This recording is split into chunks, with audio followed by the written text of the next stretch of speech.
What if the most powerful nation on earth almost destroyed itself before it truly understood what freedom meant? Before the first shot was fired, before armies marched and flags were raised, America was already at war with itself. A young nation built on bold promises was quietly splitting in two, each side convinced it was right, and both refusing to listen. This story is not just about battles or leaders. It is about how small compromises turned into irreversible choices.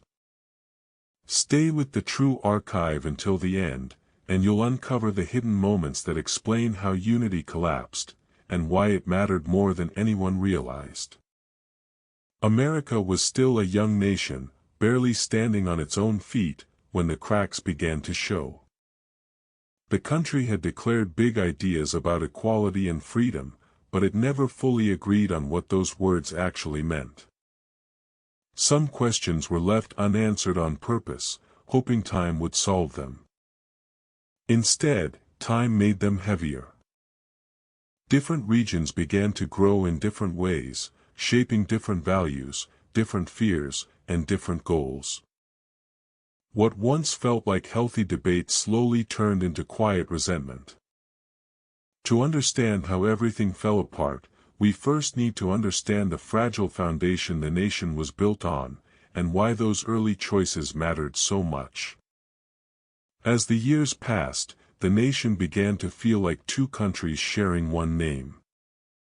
In the north, cities expanded, factories multiplied, and new machines reshaped daily life. Work became faster, louder, and driven by industry. In the south, life followed a very different rhythm. Vast farmlands and plantations dominated the economy, built on crops that demanded constant labor. These two systems created two mindsets. One looked toward progress and change. The other clung to tradition and control. Slowly, distrust replaced cooperation. Each side believed the other threatened its way of life. And with every passing year, that distance grew wider. At the heart of this growing divide was a question no one wanted to fully face. Slavery was not just an economic system. It was a moral wound the nation tried to cover instead of heal. For years, leaders avoided the issue, choosing compromise over confrontation. Laws were written to keep the peace, not to fix the problem. While debates raged in government halls, millions of enslaved men, women, and children lived without choice, without protection, and without freedom. Their suffering was pushed into the background, treated as a political inconvenience. But ignored problems do not disappear. They grow. For a time, the nation believed it had found a solution. Free states and slave states were carefully balanced, like weights on a scale that could not tip. Every new state became a political calculation, not a community. Leaders convinced themselves that fairness meant equal numbers, not equal rights. But this balance was fragile and artificial. It depended on constant negotiation and mutual trust, both of which were fading fast. Each side watched the other closely, searching for signs of betrayal. The question was no longer if the balance would break, but when. And when it did, there would be no easy way back. As the nation pushed westward, old compromises began to crack under new pressure. Every mile of new land reopened the same dangerous question. Would these territories allow slavery, or reject it? What once felt manageable now felt impossible. Expansion didn't unite the country. It forced it to argue again and again, with higher stakes each time.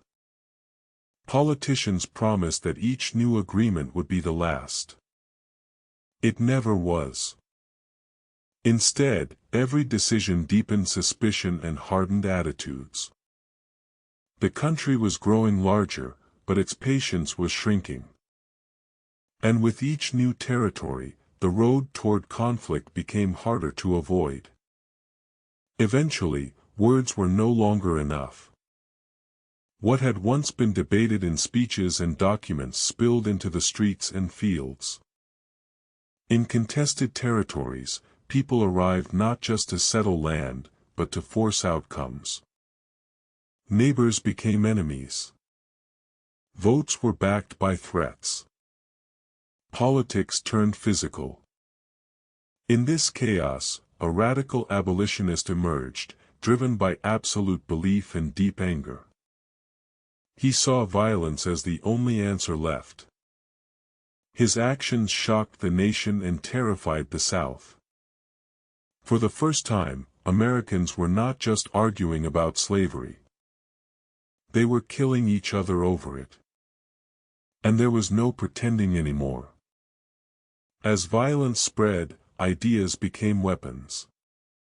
Books, speeches, and stories exposed the brutal reality of slavery to a wider audience than ever before. In the North, outrage grew.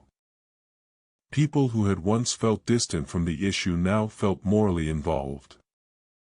In the South, these same ideas were seen as direct attacks, meant to destroy their way of life. Fear replaced trust. Every criticism felt like a threat. Every reform felt like an invasion. The country was no longer just divided by geography, but by belief. And once fear takes hold, reason struggles to survive. Out of this tension, a new political movement began to rise. It did not call for instant revolution, but it challenged the direction the nation was heading.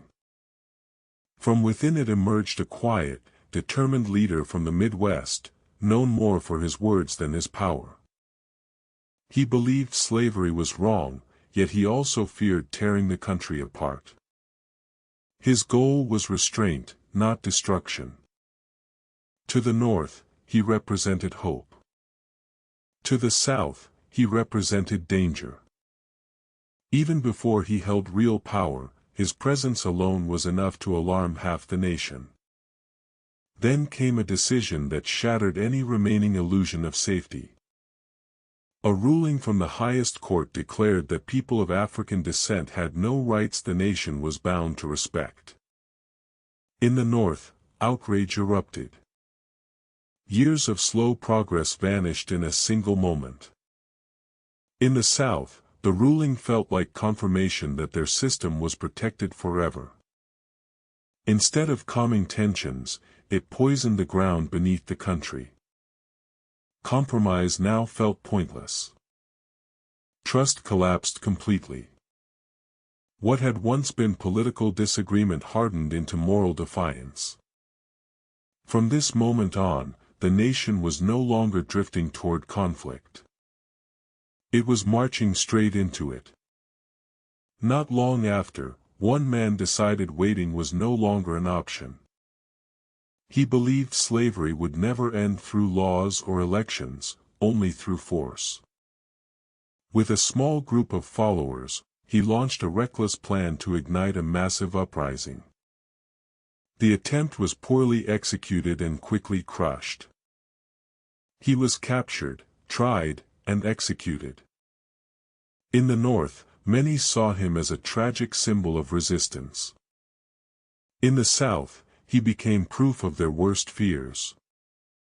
To them, this was a warning. If slavery survived, more men like him would come. And next time, they might not fail. When the presidential election arrived, the nation was already trembling. The quiet leader from the new political movement now stood at the center of national attention. His name barely appeared on ballots across the South, yet he won decisively. To many in the North, the result felt lawful and fair. To the South, it felt like total political defeat. They believed their voices no longer mattered and their future was being decided by others. Fear turned into resolve. If the Union no longer protected their interests, they would leave it. What followed was not sudden chaos, but a calculated decision to walk away. One by one, Southern states made their choice. They declared they were no longer part of the United States and formed a new nation of their own. To them, this was an act of self-defense, not rebellion. Loyalty shifted from country to state, from shared identity to regional survival. Official documents were written to justify the decision, and slavery sat at the center of those arguments. Dialogue ended. Lines were drawn. What had once been threats spoken in anger became permanent actions. The Union was broken, not by a single event, but by years of fear finally turning into resolve. As the nation unraveled, the newly elected president prepared to take office under extraordinary danger. Rumors of assassination spread quickly. Even before he held power, the weight of the crisis pressed down on him. In his speeches, he pleaded for calm, insisting he did not seek to destroy the South or strip away its institutions. But he also made one thing clear. The Union was permanent. Secession, in his eyes, was not lawful, but rebellion. The choice, he warned, was no longer his to make. Peace still existed, but only if others allowed it. Tension finally reached its breaking point at a small federal fort off the coast of South Carolina. Supplies were low, patience was gone, and neither side was willing to step back. Demands were made. They were refused. Then, in the early hours of the morning, cannon fire cut through the silence. No one was killed that day, but something far more important was lost. Any remaining chance of peace disappeared with the smoke. The attack forced a decision that could no longer be avoided. The nation was no longer arguing about war. It was in one. Once war began, confidence surged on both sides. Young men rushed to enlist, convinced the fighting would be short and glorious. Many believed one decisive battle would settle everything. Crowds cheered as troops marched away, unaware of what truly lay ahead. Leaders echoed this optimism, underestimating the cost of modern war. No one imagined years of bloodshed, loss, and suffering. The idea of a long, brutal conflict felt impossible to accept. But beneath the excitement and bravado, reality was waiting. The war that was supposed to end quickly was only just beginning. The illusion of an easy victory shattered almost immediately. When the first major battle erupted, both armies were unprepared, inexperienced, and overwhelmed. Confusion ruled the battlefield. Orders were lost. Lines collapsed. Even civilians arrived to watch, treating the fighting like entertainment. That illusion vanished by nightfall. Soldiers fled in panic, and the nation was forced to confront a harsh truth. This war would not be quick or clean. It would be chaotic and unforgiving. The early defeat sent a chilling message across the country. Winning would require far more than courage and confidence. As the shock settled in, attention turned to those in charge. The nation's military leadership proved hesitant and divided. Generals argued, delayed, and feared making the wrong move more than losing momentum. Opportunities slipped away while commanders waited for perfect conditions that never came. At the center of it all, the president watched frustration grow.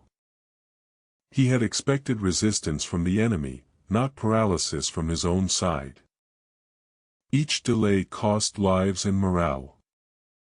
The problem was no longer just the war itself, but whether the people leading it were willing to act. And patience at the top was running out. While hesitation ruled in the east, a different kind of commander was quietly proving himself elsewhere. He was not polished, not popular, and not impressed by excuses. He believed in movement, pressure, and persistence. Where others waited, he attacked. His victories came at a high cost, and critics questioned his methods, but results were impossible to ignore. For the first time, the nation saw a leader who understood the brutal reality of this war. Success would not come from caution or pride. It would come from endurance. And that mindset began to change how the conflict was fought. In the midst of military failure and national uncertainty, the president faced a tragedy no leader is prepared for. His young son fell ill and died, leaving the family shattered. Grief filled the White House, but the war did not pause. While mourning in private, he was forced to lead in public. Many doubted his strength, mistaking quiet sorrow for weakness. But loss did not break him. It hardened his resolve. He understood pain now, not as an idea, but as a reality shared by thousands of families across the nation. And that understanding began to shape his leadership in powerful ways. Determined to change the tide, the Union launched a major campaign aimed at ending the war quickly. On paper, it looked promising. In reality, it collapsed under hesitation and poor judgment. Despite having superior numbers, leadership moved slowly and defensively. Each delay gave the opposing side time to regroup. When the campaign finally ended, it was clear nothing had been gained. Worse, confidence was lost. The enemy emerged stronger, led by a bold and brilliant commander who understood his opponent's weaknesses. For the North, hope dimmed. Victory no longer felt certain. And the cost of every mistake kept rising. As the war dragged on, the world began to pay close attention. Powerful European nations watched from a distance, measuring weakness and opportunity. Their factories depended on southern resources, and patience was wearing thin. Some believed the Union could not win. If foreign governments chose to recognize the breakaway states, the balance of the war would change overnight. This pressure weighed heavily on Union leadership. Military success was no longer just about survival. It was about legitimacy. The war needed a purpose the world could not ignore. Without it, the nation risked losing more than territory. It risked its place on the global stage.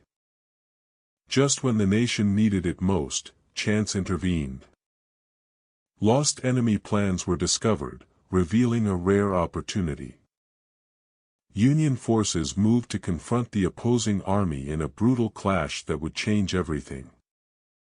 The fighting was relentless, packed into a single day of unimaginable violence. By nightfall, the ground was soaked with loss on both sides. It was not a perfect victory, but it was enough. The enemy retreated. For the first time in a long while, the Union could claim momentum. More importantly, this moment opened the door to a decision that would redefine the war itself. With momentum finally on his side, the president took a step that changed the meaning of the conflict forever. He declared that slavery in the rebellious states would no longer be recognized. What began as a fight to preserve the nation became a fight to transform it. Across the North, hope and purpose surged. Across the South, outrage followed. Beyond America's borders, the message was unmistakable. This war now stood for freedom. Foreign powers hesitated. The conflict was no longer just political. It was moral. And once the war was defined that way, there was no turning back from what it demanded. By this point, the nation had crossed every line it once feared to approach. Millions were still enslaved. Thousands were already dead. And the war was far from over. What lay ahead would test the country in ways no one could yet imagine. Greater battles. Deeper sacrifice. Harder choices. The story of the Civil War does not end with a declaration or a single victory. It continues through suffering, resilience, and the price of unity. Stay with the True Archive, because the next chapter reveals how this fractured nation was forced to decide what kind of future it truly deserved. Before we continue the story, take a moment to reflect. Do you believe this war was inevitable, or could it have been prevented if different choices were made earlier? Share your thoughts in the comments. Your perspective adds depth to this discussion. If this story helped you see the Civil War in a clearer, more human way, share this video with someone who loves history but hates confusion. And if you want the next chapter, where the war grows darker, bloodier, and more decisive, make sure you're subscribed to the True Archive. The story is far from over, and what comes next will challenge everything America thought it knew about itself. The story is far from over, and what comes next will challenge everything America thought it knew about itself. The story is far from over, and what comes next will challenge everything America thought it knew about itself.